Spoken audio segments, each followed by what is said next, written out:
తెలంగాణ ప్రజాపాలన ప్రభుత్వంలో ప్రతి నియోజకవర్గంకు 3,500 ఇందిరమ్మ ఇళ్లు మంజూరు చేయడం జరిగిందని మంత్రి పొన్నం ప్రభాకర్ తెలిపారు. సిద్దిపేట జిల్లా అక్కన్నపేట మండలం గోవర్ధనగిరి గ్రామంలో ఇందిరమ్మ ఇల్లు లబ్ధిదారు మల్లవ ఇంటి నిర్మాణానికి భూమి పూజ చేశారు మంత్రి పొన్నం ప్రభాకర్.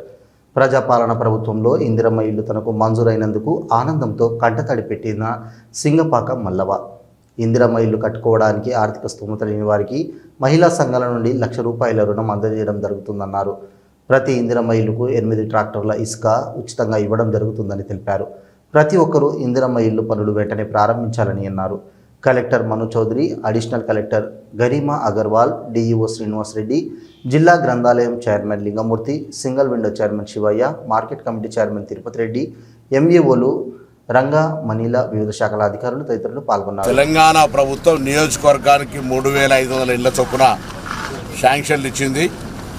అదేవిధంగా వారు కట్టుకోవడానికి ఆర్థిక స్తోమత లేని వాళ్లకు మహిళా సంఘాల ద్వారా ₹1,00,000 అడ్వాన్స్ ఇచ్చి మళ్ళీ నిర్మాణం తర్వాత తీసుకుంటా ఉన్నారు. అదేవిధంగా ప్రతి ఇందిరమ్మ ఇల్లుకు 8 ట్రాక్టర్ల ఉసుకను ఉచితంగా ఇచ్చే కార్యక్రమం తీసుకుంటా ఉన్నారు. కాబట్టి ప్రతి ఒక్కరూ ఇందిరమ్మ ఇళ్లను వెంటనే పనులు స్టార్ట్ చేసి నిర్మించుకోవాల్సింది సందర్భంగా కోరుతాను. ప్రభుత్వం ఇందిరమ్మ ఇళ్లను ఒక ప్రతిష్టాత్మకంగా తీసుకొని వాళ్ళందరికీ ఇల్లు లేని వాళ్ళందరికీ ఇల్లు కట్టించే కార్యక్రమం చేస్తున్న ఈ సందర్భంలో గ్రామాల్లో ఉన్నటువంటి అన్ని రకాల ప్రజాప్రతినిధులు ఆ గ్రామాల్లో ఉన్నటువంటి ఇందిరమ్మ ఇళ్ల నిర్మాణానికి సహకరించాలి.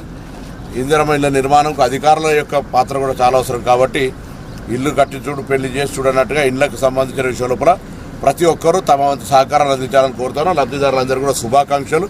తప్పకుండా 10 ఏళ్లలో డబుల్ బెడ్రూమ్ కొరకు ఎదురు చూసినారు.